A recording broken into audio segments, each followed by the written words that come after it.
Estábamos en el rincón de Ofelia, un pequeño restaurante en el centro, nada lujoso, pero para mí, esa noche, era el Ritz-Carlton. Las paredes de estuco amarillo, las mesas de madera oscura y el olor a mole y tortillas recién hechas creaban una atmósfera cálida, familiar. Para mí era el lugar perfecto. Festejaba el primer gran contrato de Soluciones Ecotierra, mi empresa, mi sueño construido literalmente a base de sudor y desechos. Mi esposa, Ximena, estaba a mi lado. Su sonrisa iluminaba todo el lugar, sus ojos oscuros brillaban con un orgullo que era mi combustible. En la mesa, nuestro pequeño Gael, de apenas 5 años, garabateaba en una servilleta, ajeno a la importancia del momento, pero su simple presencia lo era todo. A nuestro alrededor, mis 7 empleados, más que colegas, eran familia. Y en la cabecera, junto a mí, estaba don Lázaro, el viejo mecánico que me había cedido un rincón de su taller cuando no tenía más que ideas y deudas. Su rostro arrugado, manchado por 1000 batallas con motores y engranajes, mostraba una alegría paternal que nunca había recibido del hombre que me dio la vida. Y entonces, como una ráfaga de aire helado en una tarde cálida, entraron ellos. Mi padre, Silvestre, mi madre, Itzel, y mi hermano mayor, Damián. Llegaron tarde, por supuesto. Mi padre vestía un traje impecable que parecía gritar "no pertenezco aquí". Mi madre, envuelta en un rebozo de seda, escaneaba el lugar con una mueca de sutil desdén. ¿Y Damián? Damián llevaba esa sonrisa suya, esa media sonrisa torcida que era una mezcla de arrogancia y lástima. Les ofrecí un lugar en nuestra mesa, junto a don Lázaro, pero mi padre declinó con un gesto de la mano.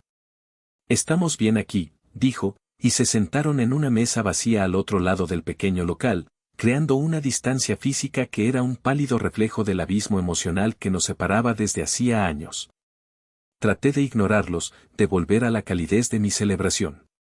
Mis empleados contaban anécdotas, Ximena me tomó de la mano por debajo de la mesa, y por un momento, casi lo logro. Casi olvido que la razón de mi éxito era también la razón de su desprecio.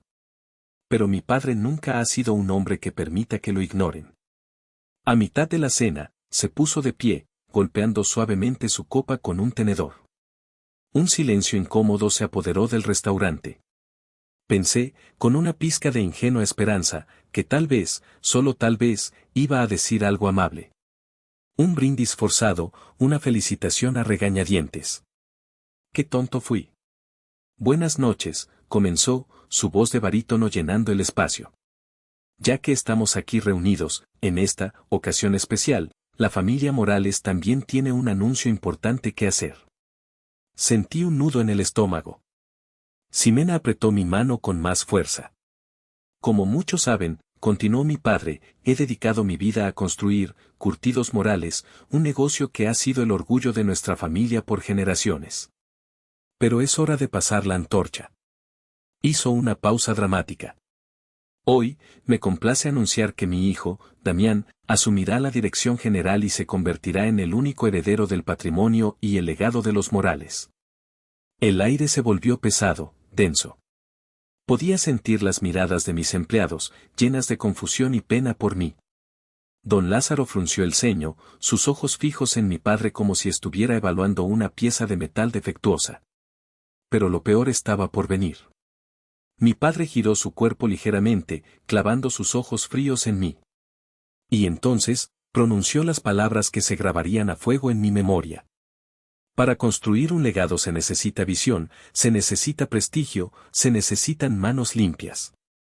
Mientras algunos, dijo, y su mirada me barrió de arriba abajo, pierden el tiempo jugando con basura, mi hijo Damián llevará nuestro apellido a la cima. Basura. La palabra resonó en el silencio, brutal, afilada. Sentí como la sangre abandonaba mi rostro y se agolpaba en mis oídos. Era un zumbido sordo que ahogaba los murmullos incómodos. Miré a mi madre, buscando un vestigio de apoyo, una negación, algo. Pero Itzel, mi madre, solo bajó la vista hacia su plato, convirtiéndose en una estatua de cobardía. Damián, por su parte, me dedicó esa media sonrisa suya, ahora cargada de un triunfo ponzoñoso. Mi propia fiesta de celebración se había transformado en el escenario de mi ejecución pública. El hombre que me había dado la vida acababa de declararme muerto para su mundo, frente a la gente que me respetaba, frente a la mujer que amaba y al hijo que criaba. No dijo mi otro hijo. Dijo algunos. Me había despojado de mi identidad, reduciéndome a una anécdota vergonzosa. Un jugador de basura. No sé cómo terminó la noche. Recuerdo vagamente a Ximena pagando la cuenta, a don Lázaro dándome una palmada en el hombro que se sintió como un ancla en medio de la tormenta. Recuerdo salir a la calle y sentir el aire frío de León en mi cara, como una bofetada que intentaba despertarme de la pesadilla. Pero no era una pesadilla. Era mi vida. La vida que Silvestre Morales había decretado para mí. Esa noche, en mi rincón de felicidad, mi padre no solo me había desheredado de su fortuna. Me había desheredado de su sangre. Esa noche, el sueño fue un territorio extranjero. Ximena dormía a mi lado, su respiración tranquila era un contraste doloroso con la guerra civil que se libraba en mi cabeza. Las palabras de mi padre, basura, algunos, único heredero, rebotaban contra las paredes de mi cráneo como balas perdidas. Y con ellas, vinieron los fantasmas. Los recuerdos que había intentado enterrar bajo capas de trabajo y determinación, ahora emergían con una claridad brutal. Me acuerdo como si fuera ayer. Tenía 10 años. La escuela organizaba la Feria de Ciencias anual, un evento que para mí era más importante que la Navidad.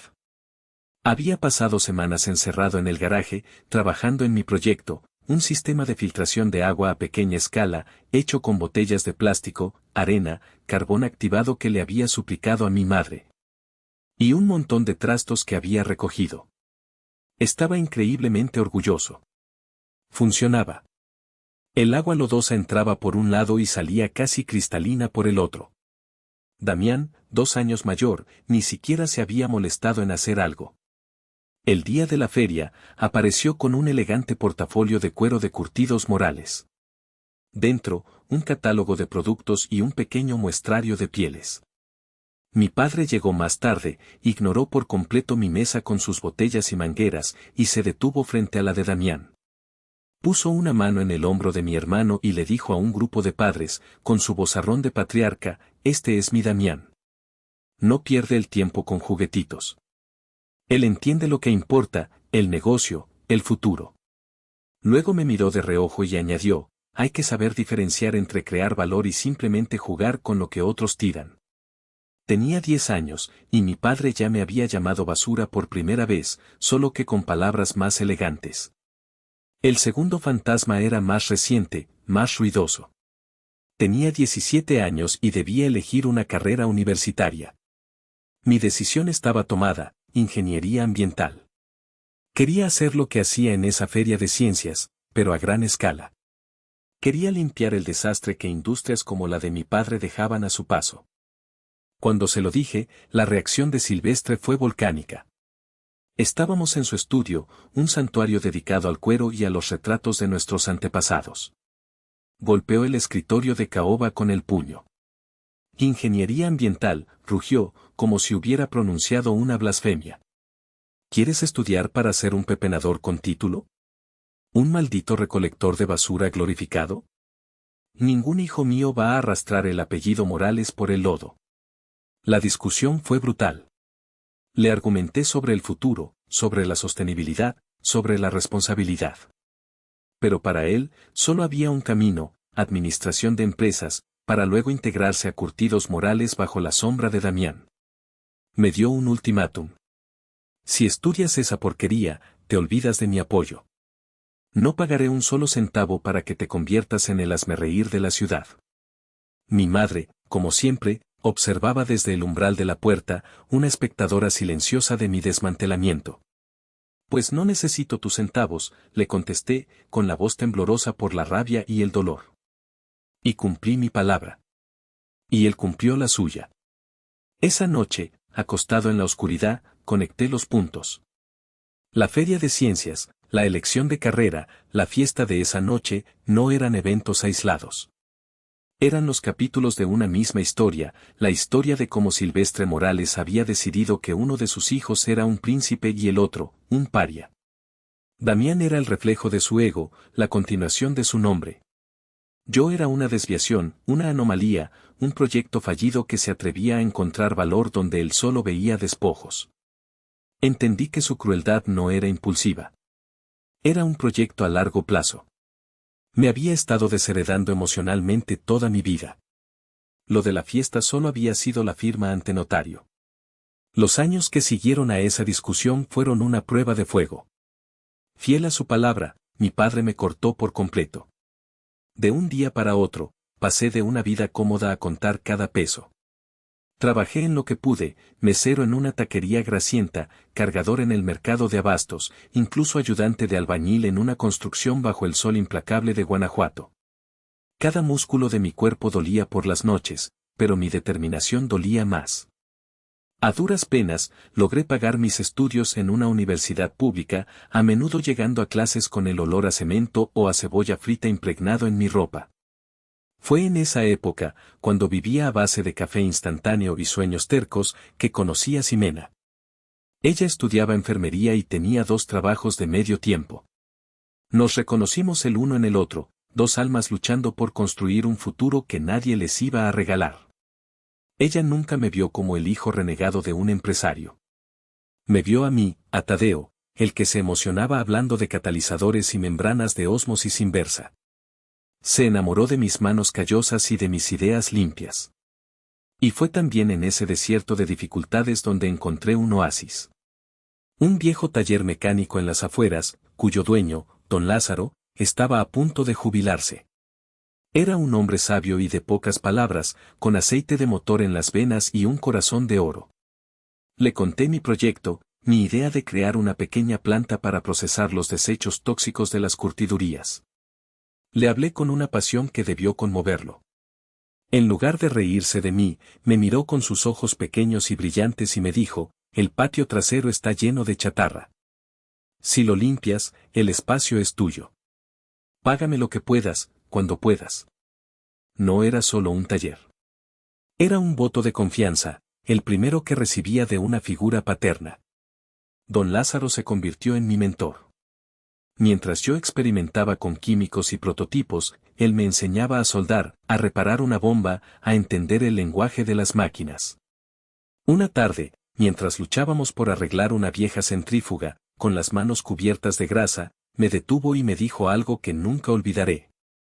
Mijo, dijo, limpiándose el sudor con el dorso de la mano. No dejes que nadie te diga que tu trabajo es sucio. El único trabajo sucio es el que se hace sin honestidad, el que se hace pisoteando a otros. Lo que tú haces aquí, eso es limpiar el mundo, no ensuciarlo. Esas palabras se convirtieron en mi mantra. En ese rincón olvidado, entre fierros viejos y el consejo de un hombre bueno, Soluciones Ecotierra comenzó a nacer. No de un legado heredado, sino de las cenizas de un rechazo. Los siguientes años fueron una escalada lenta pero constante. Soluciones Ecotierra pasó de ser un sueño en un patio trasero a una realidad tangible. Empezamos con contratos pequeños, una curtiduría local que necesitaba gestionar sus residuos de cromo, luego otra, y otra. Mi reputación se basaba en la eficiencia y la honestidad. No prometía milagros, ofrecía resultados. La empresa creció orgánicamente, contraté a mi primer ingeniero, luego a un par de técnicos. Nos mudamos a una pequeña nave industrial, un palacio comparado con el taller de don Lázaro, quien, por cierto, era un invitado de honor en cada uno de nuestros logros. Los periódicos locales empezaron a hablar de nosotros, del joven empresario que convierte los desechos del cuero en un negocio sostenible. Era un éxito silencioso, forjado en el trabajo diario, lejos de los reflectores. Mientras tanto, la historia de mi hermano Damián era todo lo contrario, un fracaso ruidoso y espectacular, disfrazado de éxito. Con el control total de curtidos morales y el capital familiar a su entera disposición, Damián se embarcó en una misión para transformar la empresa en una marca de lujo global. O al menos, esa era la historia que contaba. Bajo el consejo de su nuevo mejor amigo y socio estratégico, un tipo escurridizo llamado Fausto, Damián empezó a quemar dinero a una velocidad alarmante. Abrió una boutique insignia en una de las zonas más caras de la Ciudad de México, un local con más diseño de interiores que inventario. Lanzó una campaña de marketing con influencers que costó una fortuna y no generó casi ningún retorno. Sus redes sociales eran un desfile de arrogancia, fotos en viajes de negocios a Milán, relojes caros, autos deportivos alquilados, todo bajo el lema de llevando la tradición al siguiente nivel. Mi padre, Silvestre, estaba ciego de orgullo. Para él, las deudas eran inversiones y la ostentación era visión de negocio. Cada foto de Damián en una revista de sociedad era un dardo envenenado para mí, una prueba, según él, de que había apostado por el caballo ganador. Eso es un empresario, no un recolector de basura, le escuché decir una vez a un pariente en una reunión familiar a la que asistí por obligación. Pero yo sabía que algo andaba mal. Y mi confirmación llegó una tarde, a través de una llamada nerviosa. Era mi prima Brisa. Ella era la contadora principal en Curtidos Morales, una empleada leal de la vieja guardia que había visto crecer la empresa desde abajo. Tadeo, susurró al teléfono, su voz apenas audible. No debería estar llamándote, pero estoy muy preocupada. ¿Qué pasa, Brisa?, le pregunté, sintiendo un escalofrío. Los números no tienen sentido. Los informes que Damián le presenta a tu padre están maquillados. Tenemos deudas con proveedores que se acumulan desde hace meses. Y hay algo más. Damián está sacando lana, mucho dinero, a través de contratos de consultoría con una empresa fantasma de su amigo Fausto. Son cientos de miles de pesos cada mes.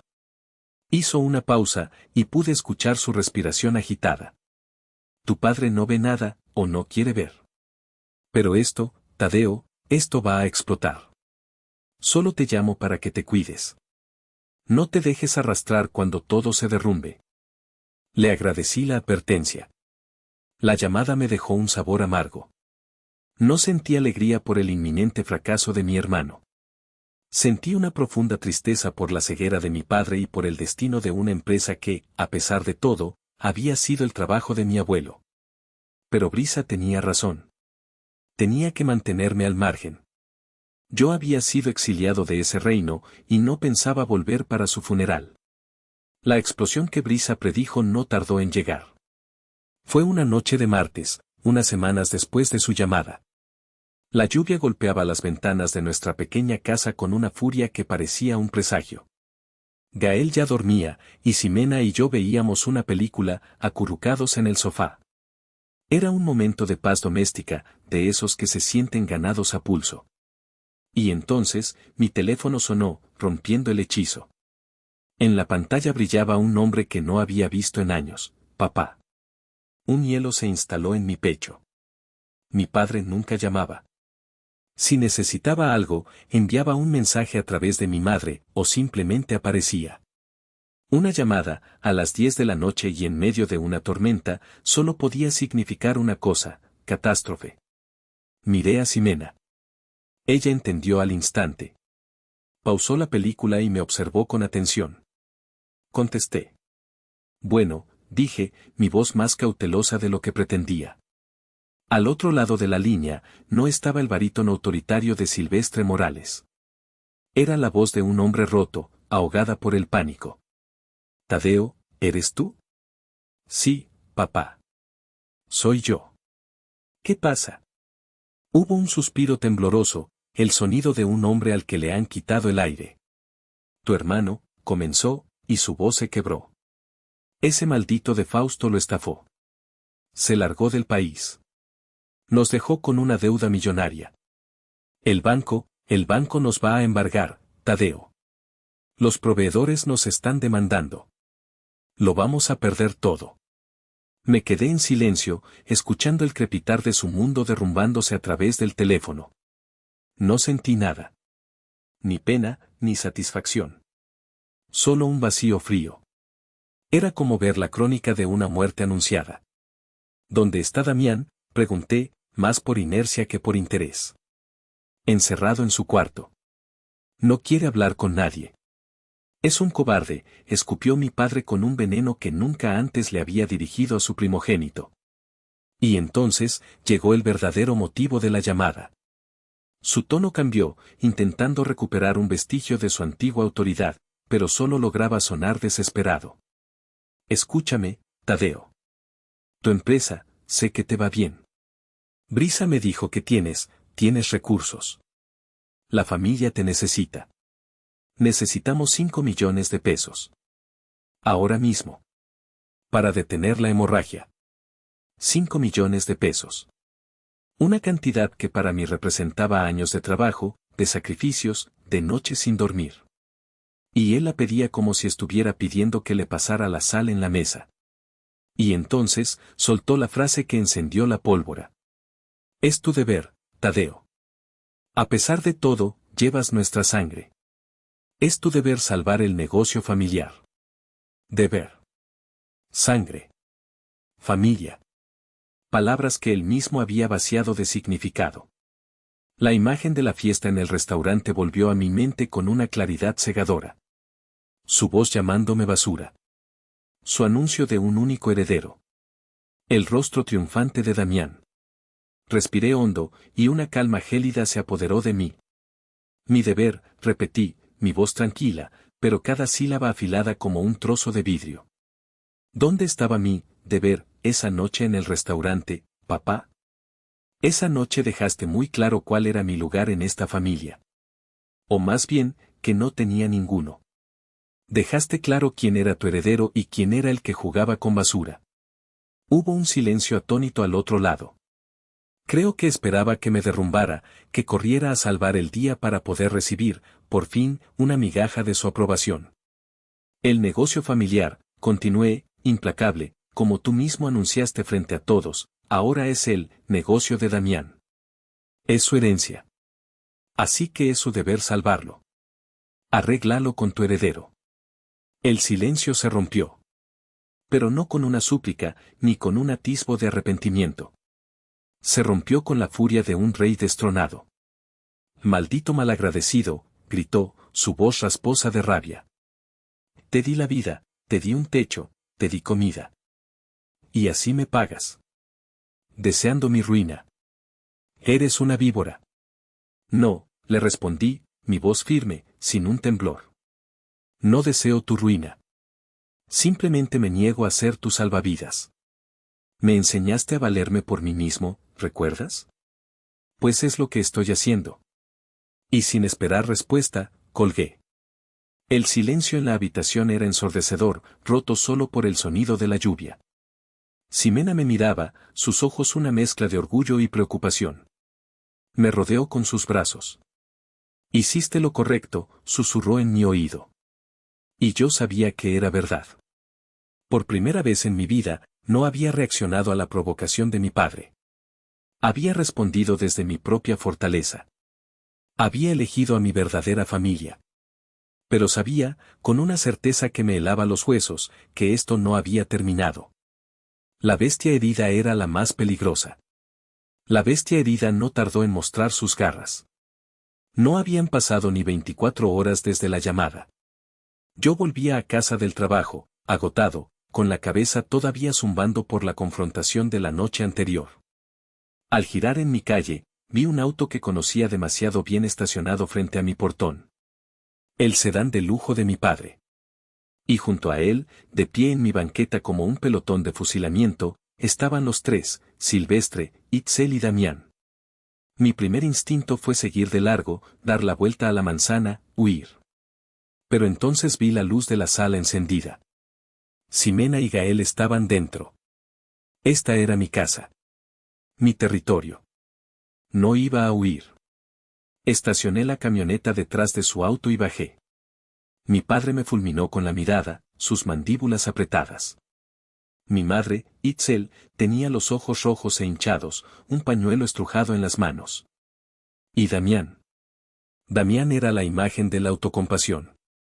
Miraba al suelo, con los hombros caídos, como un niño al que han descubierto en una travesura, solo que su travesura iba a costar el patrimonio de una generación. ¿Qué hacen aquí?, pregunté, mi tono más duro de lo que pretendía. Fue mi madre quien habló primero, su voz un lamento que había perfeccionado durante años. Tadeo, por favor.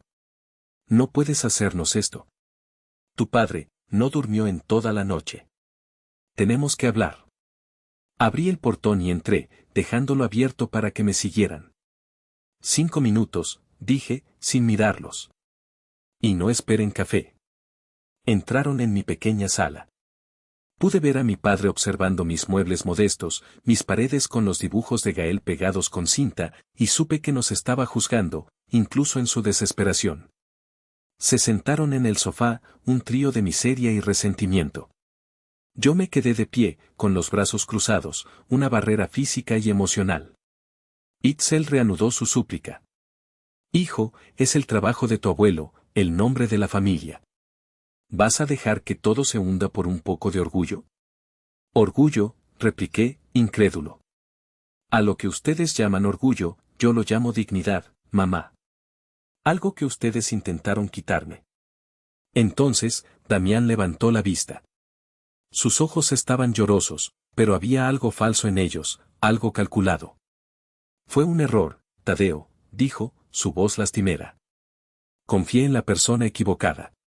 Yo no sirvo para esto. Tú eres el listo, siempre lo has sido. Por favor, hermano, ayúdame. Te lo pagaré, te lo juro. Hermano, la palabra salió de mi boca con un sarcasmo que no pude contener. ¿Ahora soy tu hermano? Fue entonces cuando mi padre, que había permanecido en un silencio tenso, explotó. Se puso de pie de un salto, su rostro congestionado de ira. Basta de estupideces, gritó. No estamos aquí para rogar. Estamos aquí para exigir lo que es tuyo por derecho de sangre. Esta familia te lo dio todo, y ahora tienes que pagar. Pagar, dije, dando un paso hacia él. ¿Pagar qué? ¿Los insultos? ¿La humillación? ¿El abandono? Pagar tu deuda por existir, bramó. La situación estaba a punto de descontrolarse. Pero fue entonces cuando ocurrió algo que me desarmó por un instante. Por primera vez en mi vida, vi la furia en el rostro de mi padre desvanecerse, reemplazada por una expresión de pura y abyecta desesperación. Su mirada ya no era de orden, era de súplica. Por un segundo, una fracción de segundo, vi a un hombre viejo y asustado. Y mi corazón, ese músculo estúpido y traicionero, vaciló. El niño dentro de mí, el que siempre había anhelado una mirada de aprobación, gritó, ayúdalo. Es tu oportunidad. Estuve a punto de ceder. A punto de decir está bien, veré qué puedo hacer. Pero entonces, sentí una mano en mi brazo. Era Ximena. Había salido de la cocina, silenciosa como una sombra, y estaba a mi lado. No dijo nada. Solo me miró y me apretó el brazo con una fuerza que era a la vez un ancla y una advertencia. Su mirada decía, no lo hagas. No caigas en su trampa. Recuerda quién eres. Ese simple gesto me devolvió al presente. Me devolvió la claridad. El momento de debilidad pasó. Ya basta, dijo Ximena, su voz tranquila pero cortante como el acero. Ustedes no vinieron a pedir ayuda. Vinieron a saquear. A tomar lo que mi esposo ha construido con sus propias manos, después de que ustedes lo dejaron sin nada. La respuesta fue, no, anoche, y sigue siendo, no, hoy. Ahora, por favor, salgan de nuestra casa. Silvestre la miró como si fuera un insecto. Pero no había más fuego en él, solo cenizas. Se dejó caer en el sofá, derrotado. Yo, con la fuerza que Ximena me había infundido, señalé la puerta. Ya la oyeron, dije. Se acabó. Váyanse. Ahora. Se levantaron en silencio. Por primera vez, yo tenía el control. Mientras salían, mi madre se giró, con una última lágrima rodando por su mejilla. Pero yo ya no sentía nada. Solo un alivio inmenso y agotador. Cerré la puerta detrás de ellos, y el sonido del cerrojo al girar fue el punto final más satisfactorio que había escrito en mi vida. Creí que al cerrar la puerta, había cerrado el capítulo. ¡Qué ingenuo! Subestimé el veneno de un hombre humillado. Damián, enfrentado a su propio fracaso, no iba a aceptarlo en silencio. Si él se hundía, estaba decidido a arrastrarme con él al fango. Y su arma no sería un grito ni un puño, sino algo mucho más insidioso, la lástima pública. 2 días después, mi mundo digital explotó. Ximena fue la primera en verlo. Me mostró su teléfono con una expresión de incredulidad y asco. Era una publicación en Facebook del perfil de Damián. Y era una obra maestra de la manipulación. El post comenzaba con una foto antigua, de esas que mi madre adoraba. Damián y yo de niños, sonriendo sin dientes a la cámara. El texto que la acompañaba era un lamento largo y desgarrador, escrito para tocar la fibra más sensible del espectador casual. Muchos se preguntan qué ha pasado con nuestra familia, escribía. La verdad es dolorosa. Mi hermano Tadeo, a quien siempre he admirado, ha encontrado un gran éxito en su empresa. Todos estamos muy orgullosos. Pero a veces, el éxito cambia a las personas. Y ahí empezaba el veneno. Contaba una versión completamente distorsionada de los hechos. Describía cómo nuestros ancianos y angustiados padres habían acudido a él en un momento de desesperada necesidad, y como Tadeo, con el corazón endurecido por el dinero, los había echado a la calle. Pintaba la escena de mi casa no como una defensa de mis límites, sino como un acto de crueldad monstruosa. Mi padre sufrió una crisis de salud esa misma noche por el disgusto, mentía descaradamente. Y yo cometí errores de negocio, sí. Soy humano. Pero cuando le supliqué ayuda a mi propio hermano, su única respuesta fue una puerta cerrada en la cara.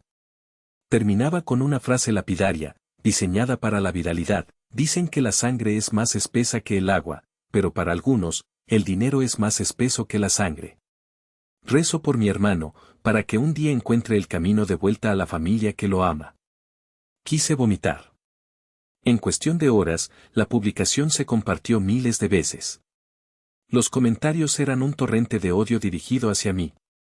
Malagradecido, ¿qué clase de monstruo abandona a sus padres? Ojalá tu negocio de basura se hunda, el karma te llegará, infeliz.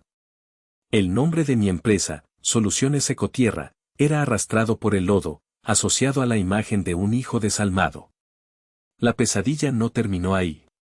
Damián llevó su campaña a otros frentes, publicando versiones anónimas en foros de chismes locales, siempre con el mismo ángulo: el hermano exitoso y malvado contra la familia humilde y sufridora. Las consecuencias no tardaron en llegar al mundo real. El lunes por la mañana, recibí una llamada.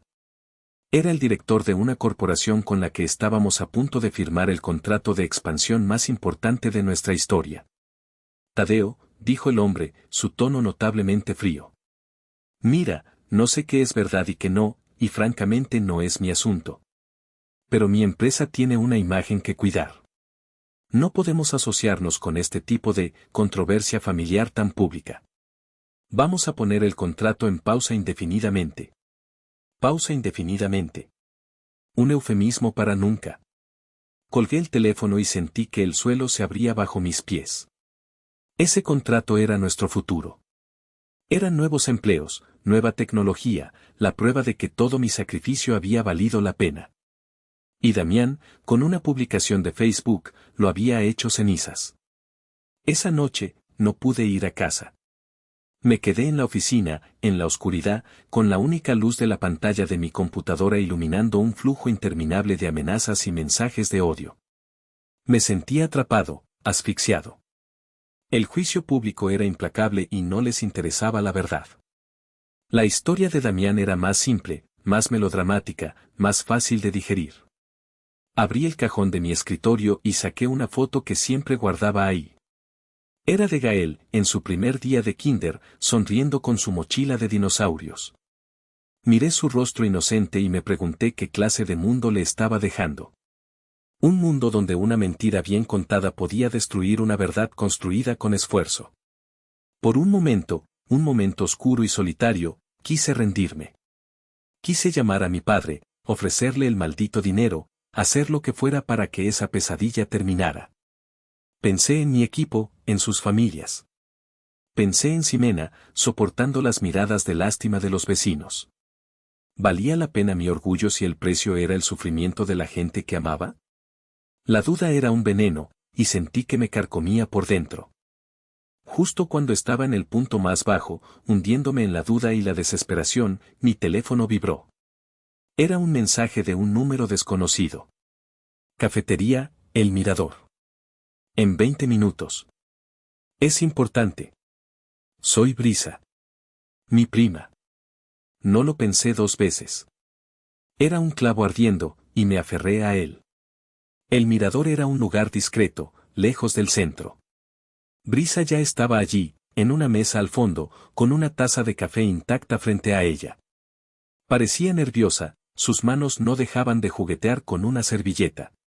Gracias por venir, Tadeo, dijo en voz baja. Sé que no debí, pero lo que te está haciendo Damián es una monstruosidad. Ya no sé qué hacer, Brisa. Está destruyendo todo. Lo sé, dijo ella, y sus ojos se encontraron con los míos. Había una nueva determinación en ellos. Por eso estoy aquí. No puedo quedarme de brazos cruzados mientras una mentira aplasta a la única persona honesta de esta familia. Abrió su bolso y sacó un folder grueso. Lo deslizó sobre la mesa hacia mí. Cuando empezó a publicar esas mentiras, supe que tenía que hacer algo. He pasado las últimas 48 horas revisando cada papel, cada factura, cada transferencia de los últimos 2 años. Aquí está todo, Tadeo. Abrí el folder. Mis manos temblaban. No eran solo sospechas, era la anatomía completa de un fraude. Copias de transferencias bancarias de curtidos morales a una empresa fantasma llamada Promociones Creativas Fausto S.A.D.C.B. Facturas infladas por servicios de marketing que nunca se realizaron. Estados de cuenta de tarjetas de crédito corporativas que mostraban gastos exorbitantes en casinos en Las Vegas, joyerías y hoteles de lujo. Y lo peor de todo, correos electrónicos entre Damián y Fausto donde discutían abiertamente cómo maquillar los números para que mi padre no se diera cuenta. Es la prueba de todo, dijo Brisa. Del robo, de la conspiración. De que la empresa no se arruinó por un error. Se arruinó por su codicia. Cerré el folder, mi corazón latiendo con una fuerza renovada. Ya no era duda lo que sentía, era una furia fría y clara. Gracias, Brisa, dije, mi voz ronca por la emoción. Has arriesgado mucho por mí. Es lo correcto, respondió ella. Ahora, úsalo. Acaba con esto. Esa noche, le mostré todo a Ximena. Su primera reacción fue la misma que la mía, demándalo. Húndelo en la cárcel. Pero mientras mirábamos los papeles, una idea diferente, más audaz, comenzó a formarse en mi mente. No, dije lentamente. Una demanda tomaría años. Se convertiría en un circo legal. Él usó la opinión pública para atacarme. Usemos la misma arma para defendernos, pero con una diferencia clave, nosotros tenemos la verdad. Al día siguiente, contacté a un periodista de investigación de El Sol de León. Era un hombre mayor, respetado por su integridad, que unos meses antes había escrito un pequeño artículo elogiando a Soluciones Ecotierra. En su oficina, no le conté mi versión de la historia. No me quejé ni me lamenté. Simplemente abrí el folder sobre su escritorio y le dije, creo que aquí hay una historia más grande que un simple drama familiar. Es la historia de cómo se destruye un legado. El periodista revisó los documentos en silencio durante casi media hora. Levantó la vista, se ajustó las gafas y me miró fijamente. Tiene razón, joven. Esto es mucho más que un chisme. 2 días después, el artículo salió en primera plana. El titular era devastador, el saqueo de curtidos morales, fraude, lujos y la mentira que conmovió a la ciudad. El reportaje era un trabajo impecable, detallando cada transferencia, cada factura falsa, cada correo electrónico. No me mencionaba como una fuente, simplemente presentaba los hechos fríos y duros. La ciudad se cimbró. La historia se difundió incluso más rápido que la de Damián. Pero ahora, los comentarios no eran de odio hacia mí, sino de desprecio hacia mi hermano. Parecía la victoria final. Pero Damián aún tenía una última carta, la más sucia de todas. Esa misma tarde, consiguió un espacio en un programa de radio local, el de mayor audiencia. Y allí, con la voz quebrada por falsos sollozos, jugó su última carta. Sí, cometí errores, gimoteó al aire. Confié en quien no debía. Pero lo que publica ese periódico son documentos falsificados. Es mi hermano. Su envidia no tiene límites. Está dispuesto a inventar cualquier cosa para destruirme, para quedarse con lo que queda. Es él quien ha orquestado todo esto para verme humillado.